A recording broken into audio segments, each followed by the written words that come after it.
మహాపరిశుద్ధుడు, మహాగణుడు, సర్వోన్నతుడు, సర్వశక్తిమంతుడైన దేవాతి దేవునికి మొదటిగా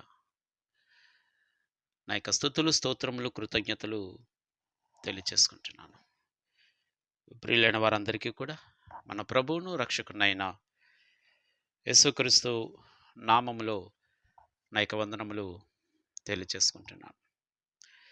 దేవాతి దేవుడు మరొక చక్కటి సమయాన్ని ఇచ్చి ఉన్నాడు. మరొక విషయాన్ని ఈ రీతిగా మీ అందరికీ కూడా తెలియచేయటానికి, సత్య విషయంలో అందరూ కూడా బలపడాలని, అసత్యానికి దూరంగా ఉండాలి, సత్యానికి చేరువుగా ఉండాలి. ఇది ప్రతి క్రైస్తవుడు కూడా తెలుసుకోవాల్సి ఉన్నటువంటి విషయం. ఎందుకంటే అసత్యం అనేది చాలా అందంగా ఉంటుంది, కానీ అది సత్యానికి దూరం చేసేటువంటి అందం, సత్యమును నమ్మకుండా చేసేటువంటిది.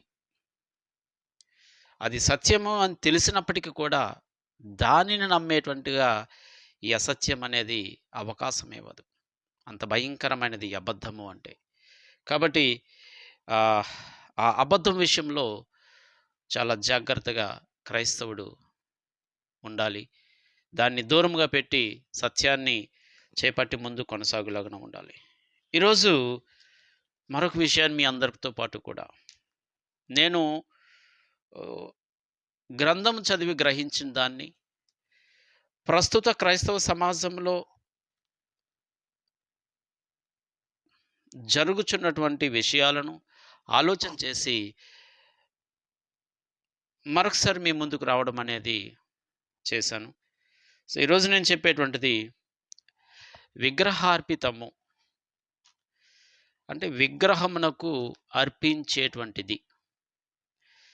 విగ్రహార్పితము అంటే ఏమిటి?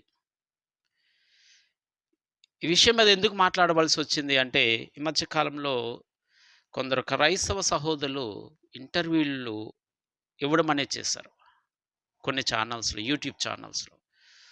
ఆ ఇంటర్వ్యూలు ఇచ్చేటువంటి క్రమంలో మేము ప్రసాదం తింటాము,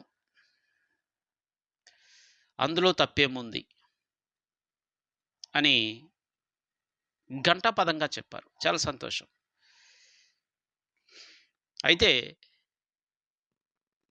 అది వ్యక్తిగత విషయం అయితే తప్పులేదు, కానీ బైబిల్ పరంగా దాన్ని ప్రసాదం తింటాము అని చెప్పడము అంటే, బైబిల్లో దానికి సంబంధించినటువంటి విషయాన్ని మనము పరిగణలోనికి తీసుకోకుండా మాట్లాడాము అనేటువంటి అర్థం వస్తుంది. అంటే ప్రతి వ్యక్తి కూడా తనకున్న విశ్వాసాన్ని బట్టి ఆ విశ్వాసానికి నాంది అయినటువంటి వారిని అనుసరిస్తూ ఉంటారు. ఇప్పుడు అన్యులు వారి విశ్వాసం వేరు, వారి పూజా విధానం వేరు, వారి భక్తి విధానం వేరుగా ఉంటుంది. ఆ విధానంలో వారు పూజించేటువంటి దేవీ దేవతలకు నైవేద్యాలు పెడుతూ ఉంటారు, ప్రసాదం పెడుతూ ఉంటారు అక్కడ. అంటే వారు నమ్మే దేవీ దేవతలకు అవి అర్పిస్తారు. వారు చేసుకున్నటువంటి ఆ విగ్రహాల ముందు అవి పెడుతూ ఉంటారు. అవి ప్రసాదం అంటాము, నైవేద్యం అంటాము.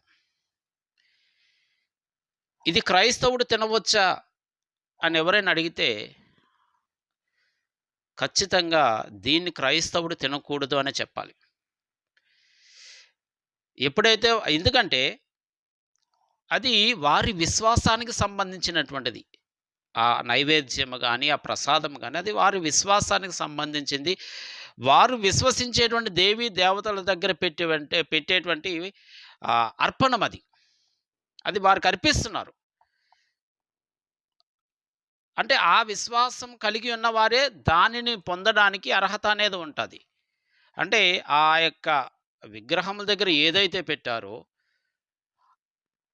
దానిలో భాగస్థులు కావాలి అంటే ఖచ్చితంగా అదే విశ్వాసం కలిగి ఉండాలి. అలాంటి విశ్వాసము కలిగి ఉంటే ఖచ్చితంగా ఆ ప్రసాదంలో భాగస్థులయ్యి దానిని తినవచ్చు. ఎందుకంటే అక్కడ ఆ పూజ చేసి ఆ ప్రసాదాన్ని పెట్టిన వాని యొక్క విశ్వాసము, తీసుకున్న వాని యొక్క విశ్వాసము ఒకటే కాబట్టి వారికెలాంటి సమస్య రాదు. కానీ ఒక క్రైస్తవుడు ఆహ్, వారు విశ్వసించే విగ్రహాలకు అర్పించే ఆ ప్రసాదము తింటున్నాడు అంటే దాని అర్థము నువ్వు కూడా ఆ విశ్వాసంలో ఉన్నావు అని అర్థమొస్తది. అర్థమైందనుకుంటా. వారు విశ్వసించేటువంటి ఆ యొక్క దేవీ దేవతలకు అర్పించేటువంటి నైవేద్యము గాని, లేకపోతే మరొక ప్రసాదము అనేటువంటిది ఏదైతే ఉంటదో అది నువ్వు తీసుకుంటున్నావు అంటే దాని అర్థం ఏంటి? నీకు కూడా ఆ విశ్వాసం ఉంది. ఎందుకంటే వారు విశ్వాసం ప్రకారం ఆ యొక్క విగ్రహం దగ్గర అర్పితాన్ని పెడుతున్నారు. విగ్రహం దగ్గర పెడుతున్నారు. పాయింట్ అర్థం కావాలి. విగ్రహార్పితము అంటే విగ్రహము దగ్గర పెట్టినదే. వారు విశ్వసించే దేవీ దేవతల దగ్గర పెట్టేటువంటి దానిని మాత్రమే అర్పితము అంటారు. బయట ఎక్కడో చేసిన దాన్ని కాదు. విగ్రహార్పితము అంటే అక్కడ ఆ విగ్రహము దగ్గర పెట్టినది మాత్రమే. అది ఎంతైనా పెట్టనివ్వండి. అది కొద్దిగానా లేకపోతే ఎక్కువగానా, ఎంత పెట్టనివ్వండి. అక్కడ పెడితేనే అది విగ్రహార్పితం అవుతుంది. అక్కడ కాకుండా మరో చోట ఎక్కడున్నప్పటికీ కూడా అది విగ్రహార్పితం కిందకు రాదు. అది విగ్రహార్పితంకు రాదు. ప్రభు బల్ల ప్రతి క్రైస్తవునికి కూడా అవగాహన ఉన్నటువంటి విషయం. ప్రభు బల్ల ఎవరు తీసుకుంటారు? ప్రభు బల్ల ఎవరు తీసుకుంటారు? ఎవరైతే నమ్మి బాప్తిసం పొంది యేసుక్రీస్తును ప్రభువుగా అంగీకరిస్తారో వారు మాత్రమే ఆ ప్రభు బల్లలో భాగస్థులవుతారు. వారు మాత్రమే. అంటే ఆదివారం నాడు ఏ రొట్టెనైతే మనము సంఘం యొక్క సముఖంలో పెడతామో ఆ ప్రభు బలలో భాగస్థులు ఎవరవుతారు అంటే కేవలము రక్షణ పొందిన వారు మాత్రమే భాగస్థులు అవుతారు తప్ప గాని ఆ ఆదివారం నాడు దేవుని మాటలు వినడానికి వచ్చేటువంటి అన్యులందరూ కూడా అందులో భాగస్థులు కారు. అంటే ఈ ప్రభు బల్లను ఎవరికి ఇస్తాం మనము? ఎవరైతే రక్షణ పొందారో వారికి మాత్రమే ఇస్తాం. మిగిలిన వారికి మనం ఇవ్వం. కారణం ఏంటి? రక్షణ పొందాలి.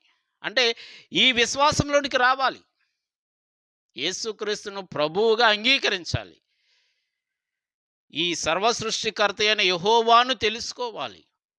అలా తెలుసుకొని యేసుక్రీస్తులోకి చేర్చబడితే వారు ఈ ప్రభు బల్లకు పాత్రులవుతారు. అంటే ప్రభు బల్లకు ఎవరు పాత్రులు అంటే రక్షింపబడినవారు. అక్కడ విగ్రహార్పితాలకు ఎవరు పాత్రులు అంటే ఆ విశ్వాసం కలిగి ఉన్నవారు మాత్రమే ఆ ప్రసాదం తీసుకోవడానికి అర్హులు. అంతే తప్ప కానీ ప్రభు బల్లకు అన్యుడు అర్హుడు కాదు. అక్కడ ప్రసాదానికి క్రైస్తవుడు అర్హుడు కాదు. క్రైస్తవుడు అర్హుడు కాదు. మరి ఎట్లా తీసుకుంటున్నావు నువ్వు? నువ్వు ఆ యొక్క ప్రసాదంలో నువ్వు భాగస్థుడు అవుతున్నావు అంటే దాని అర్థం ఏంటి? నువ్వు కూడా ఆ విశ్వాసాన్ని కొనసాగిస్తున్నట్టుగానే కదా అర్థం వస్తుంది. ఆ విశ్వాసం అనేది నీలో ఉంది కనుకనే కదా ఆ ప్రసాదం నువ్వు భాగస్థుడు అవుతున్నావు. ఆ విగ్రహం దగ్గర పెట్టినటువంటి ప్రసాదం ఏదైతే నువ్వు తీసుకుని తింటున్నావో అంటే ఖచ్చితంగా నువ్వు ఆ విశ్వాసాన్ని కొనసాగిస్తున్నట్టుగానే వస్తుంది. అందుకనే ప్రభు బల్ల అనేది ప్రతి ఒక్కరికి ఇవ్వరు. యేసుక్రీస్తునందు విశ్వాసం ఉంచినప్పటికీ కూడా దేవుణ్ణి తెలుసుకున్నప్పటికీ కూడా బాప్తిస్మం అనేది తీసుకోకపోతే ఈ ప్రభు బలలో అతనికి భాగస్థుడయ్యేటువంటి అవకాశము ఉండదు. సేమ్ అంతే. అన్యుల యొక్క విశ్వాసం అనేది వారి యొక్క విశ్వాసాన్ని బట్టి వారు అక్కడ ప్రసాదము, అర్పితాలు, నైవేద్యాలు పెడతారు. అవి ఎవరికి ఇవ్వవచ్చు అంటే అదే విశ్వాసంలో ఉన్నవారు దానికి హక్కుదారులవుతారు. దానిలో పాత్రులవుతారు. మరి ఈ మధ్య కాలంలో కొందరు సహోదరులు చేసేటప్పుడు ప్రసాదం అనేది ఎందుకు తినకూడదు? అంగట్లో అమ్మే ప్రతి వస్తువు కూడా తినవచ్చు కదా! అనేటట్టుగా మాట్లాడుతున్నారు. అంగట్లో అమ్మేది వేరు, ప్రసాదం వేరు. అంగట్లో అమ్మే ప్రతి వస్తువును సందేహం గుండా తినవచ్చని పౌలు గారు చాలా క్లియర్‌గా చెప్పారు. మొదటి కొరింథీ పత్రికలో. కానీ ప్రసాదము అంటే అంగట్లో వస్తువు కాదు. ఈ మాట అర్థం కావాలి. ప్రసాదము, నైవేద్యము అంటే విగ్రహార్పితము అంటే అంగట్లో వస్తువు కాదది. ప్రభు బల్ల మనం అంగట్లో వస్తువుగా చూస్తామా? చూడం గదా! అదొక పవిత్రమైనటువంటిదిగా చూస్తాం. వారు కూడా ఆ ప్రసాదాన్ని పవిత్రమైనదిగా చూస్తారు. మరి ఈ అంగట్లో వస్తువు అమ్మే ప్రతి వస్తువును తినవచ్చు అని చెప్పి దీన్ని గూడా అట్లాగే ఎట్లా మీరు భావిస్తున్నారు? వీళ్ళకు వాక్యం తెలుసనా? తెలీదనా? వాక్యం ఏం చెప్పింది అనేది చూడాలి గదా! విగ్రహమునకు అర్పించేది తినుట విషయంలో క్రైస్తవుడు చాలా జాగ్రత్త ఉండాలి. ఎంత జాగ్రత్త అంటే నీ విశ్వాసము కోల్పోకూడదు. నీ విశ్వాసం చూచి విశ్వాసంలో బలహీనతగా ఉన్నవాని యొక్క విశ్వాసము కూడా బలహీనపడకూడదు. You have a responsibility to save the person who is weak in faith. విశ్వాసంలో బలహీనంగా ఉన్న వానిని కూడా రక్షించవలసిన బాధ్యత అనేది విశ్వాసంలో బలముగా ఉన్న వానికి ఉంది.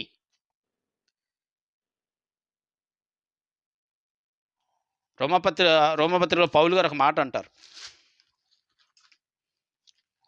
మనం చదివితే రోమపత్రిక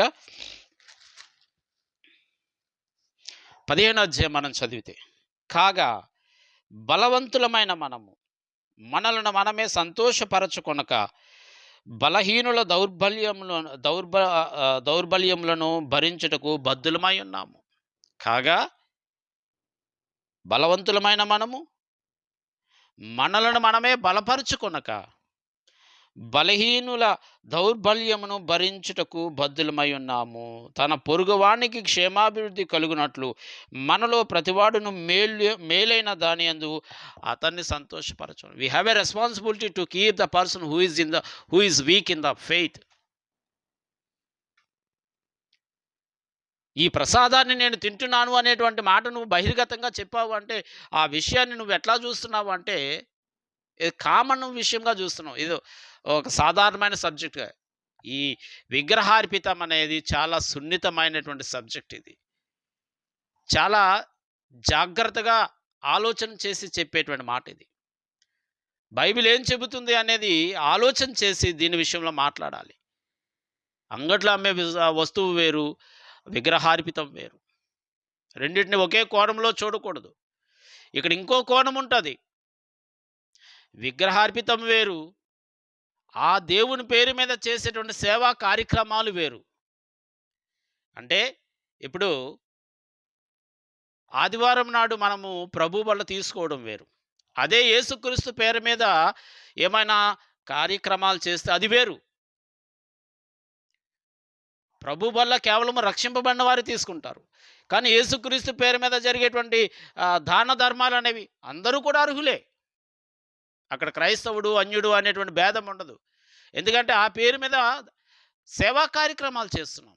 కాబట్టి దానికి అందరూ అర్హులే. అదేవిధంగా అన్యులు కూడా వారు విశ్వసించేటువంటి దేవీ దేవతల పేరు మీద కార్యక్రమాలు జరిగితే దానికి క్రైస్తవుడు కూడా అర్హుడే.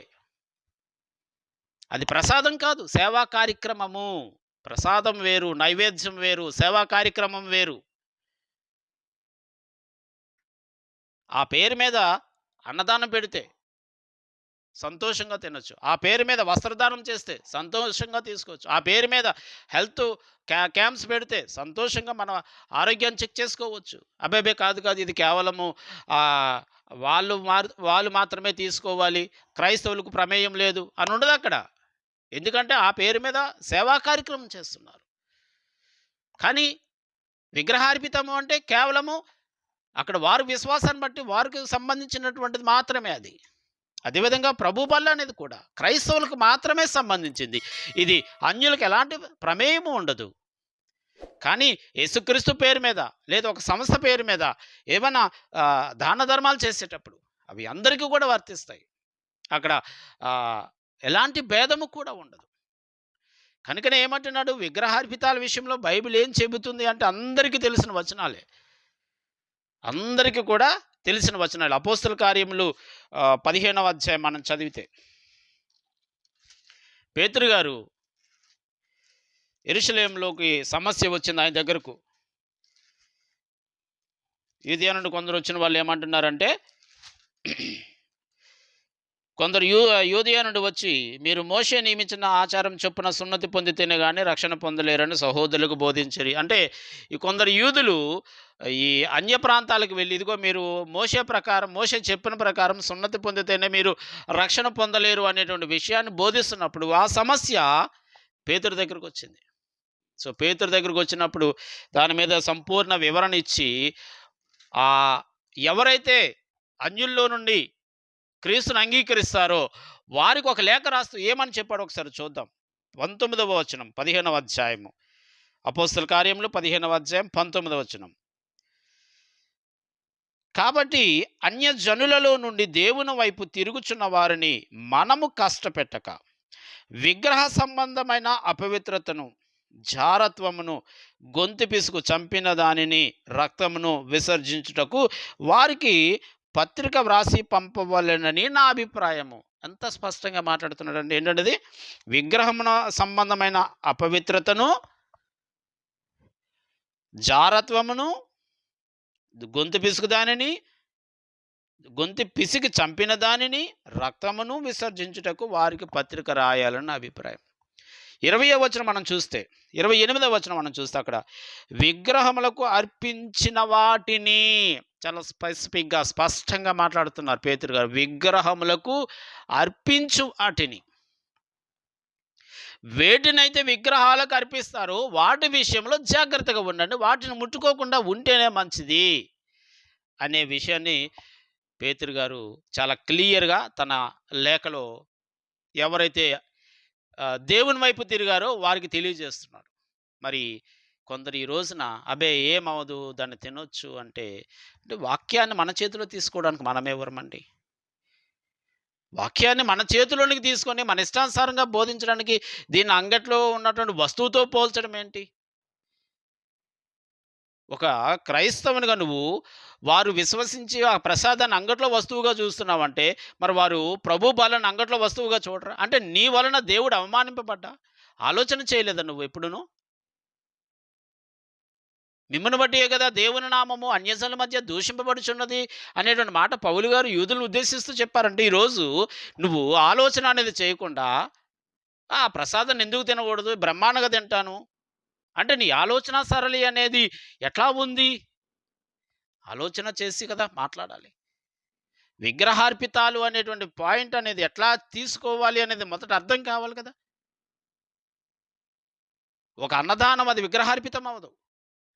ఒక వస్త్రదానం అది విగ్రహార్పితం అవ్వదు.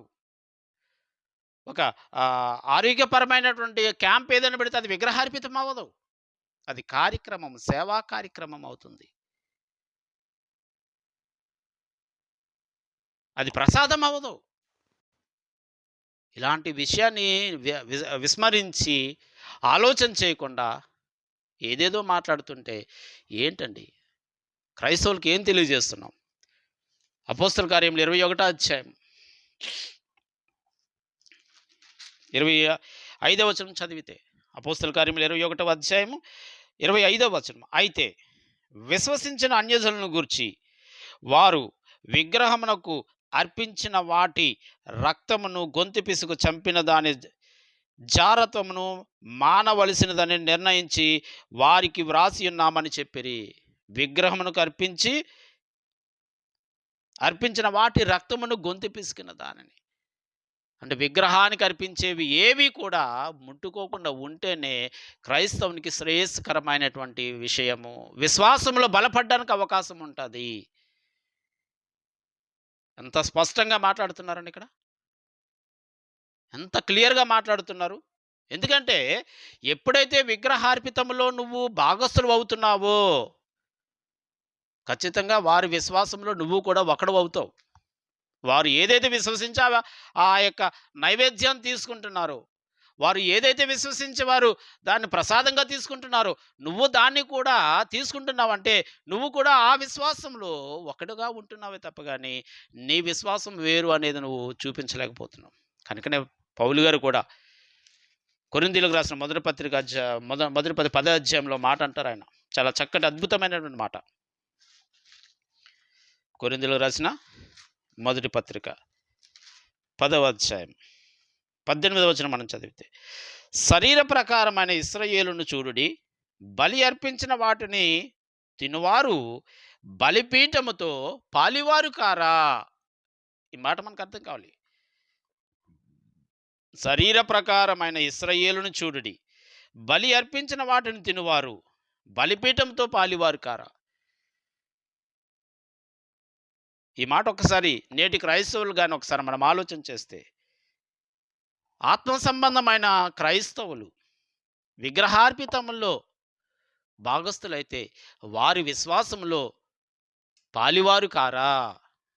మరొకసారి చెప్తున్నాను, ఆత్మ సంబంధమైన క్రైస్తవులు విగ్రహార్పితంలో భాగస్థులైతే వారి విశ్వాసంలో పాలివారు కారా. అంటే విగ్రహమునకు అర్పించేటువంటి అర్పణను నీవు తీసుకుంటున్నావు అంటే వారి విశ్వాసంలో నువ్వు కూడా ఒకడిగా ఉంటావు కదా. పౌలు గారు ఇశ్రాయేలు గురించి మాట్లాడుతున్నటువంటిది. అంటే విగ్రహార్పితము అనే మాట అర్థం కాకుండా దాన్ని ఏదో మరో రకంగా తీసుకొచ్చి చిత్రీకరించి ఆ విగ్రహార్పితాన్ని తినవచ్చు అని బోధిస్తున్నాము అంటే అది చాలా భయంకరమైనటువంటి బోధ. ఎందుకంటే అది వారి విశ్వాసాన్ని బట్టి అర్పించేది, అది వారి నమ్మకాన్ని బట్టి అర్పించేది. అది దాన్ని తీసుకునేటువంటి దానిలో భాగస్థుడయ్యేటువంటి హక్కు కానీ అధికారం కానీ క్రైస్తవునికి లేదు. నీ విశ్వాసం వేరు, వారి విశ్వాసం వేరు. కనుకనే కదా ప్రకటన గ్రంథము 2వ అధ్యాయం మనం చదివితే అక్కడ ఒక సంఘం గురించి మాట్లాడుతూ యోహాను గారు ఎఫెసులో ఉన్నటువంటి సంఘపు దూతను మా గురించి మాట్లాడుతున్నాడు. 4వ అధ్యాయం, అయినను మొదట నీకుండిన ప్రేమను నీవు వదిలితివని నేను నీ మీద ఒక తప్పు ఒకటి మోపవలసి ఉన్నది. నీవు ఏ స్థితిలో నుండి పడితువో అది జ్ఞాపకం చేసుకొని మారు మనసు పొంది మొదటి క్రియలను చేయము. అట్లు చేసిన నీవు మారు మనసు పొందితే లేని నేను నీ యొద్ద నుండి దీపస్తంభమును క్షమించండి. 14వ వచనం, స్మరణలో ఉన్న సంఘము గురించి మాట్లాడుతున్నాడు.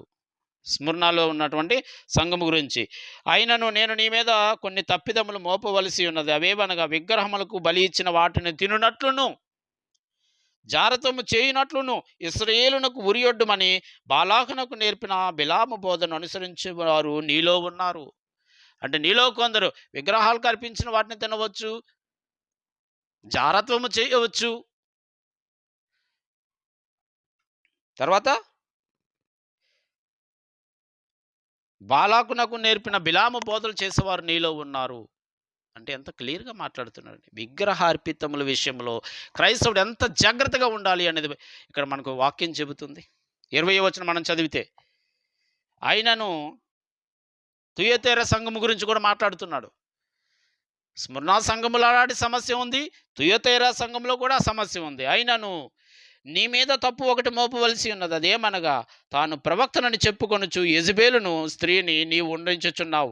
జారత్వము చేయుటకును విగ్రహములకు బలి ఇచ్చిన వాటిని తినుటకును అది నా దాసులకు బోధించుచు వారిని మోసపరచుచున్నది. స్మరణ సంఘంలో సమస్యను లేవనెత్తాడు, తుయతేర సంఘంలో ఉన్న సమస్యను లేవనెత్తి విగ్రహార్పితాల విషయంలో జాగ్రత్తగా ఉండండి, లేదంటే మీరు దేవుని యొద్ద నిలబడడం అవకాశం ఉండదు అనేటువంటి విషయాన్ని అంత క్లియర్గా మాట్లాడుతుంటే, మరి మన సహోదరులు ఏంటి, అబ్బాయి ఏం పర్వాలేదు, నిస్సంకోచంగా తినవచ్చు, దేని గురించి తినవచ్చు, ఏం తినవచ్చు, ఏం తినకూడదు, ఇది కదా మొదట తెలుసుకోవాలి. అందులోని ఈ సబ్జెక్ట్ అనేది చాలా సున్నితమైనటువంటిది, సమస్యను లేవనెత్తేటువంటి సబ్జెక్ట్ ఇది. కాబట్టి చాలా జాగ్రత్తగా దీని మీద అధ్యయనం చేసి మాట్లాడాలి తప్ప కానీ ఏదో మనకు నోట్లోకి వచ్చిందల్లా మనం మాట్లాడేసి, మనకు తోచిందల్లా మనం మాట్లాడేస్తే ఎట్లా కుదిరిద్దండి. ఎందుకంటే నీ విశ్వాసము, వారి విశ్వాసం ఒకటి కాదు కదా! నీ విశ్వాసం వేరు, వారి విశ్వాసం వేరు. వారి విశ్వాసాన్ని బట్టి వారు నైవేద్యం అర్పిస్తున్నారు. నీ విశ్వాసాన్ని బట్టి నువ్వు ప్రభు బల తీసుకుంటున్నావు. 2 ఒకటి ఎట్లాగవుతాయి? అదే కదా కొరింథీ పత్రిక 10వ అధ్యాయం 21లో చెప్పాడు పౌలు గారు.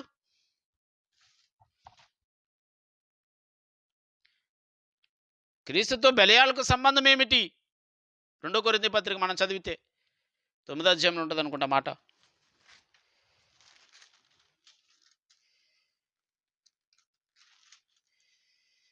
6వ అధ్యాయంలో క్రీస్తునకు బెలియాలతో ఏమి సంబంధం? అవిశ్వాసితో విశ్వాసికి పాలెక్కడిది? నీ విశ్వాసం వేరు, వారి విశ్వాసం వేరు. వారి విశ్వాసాన్ని బట్టి వారి విగ్రహానికి అర్పించేదాన్ని తినవచ్చు అని నువ్వు బోధిస్తున్నావు అంటే నీ విశ్వాసం ఎక్కడ పోయింది? ఇది కదా నువ్వు ఆలోచించవలసింది.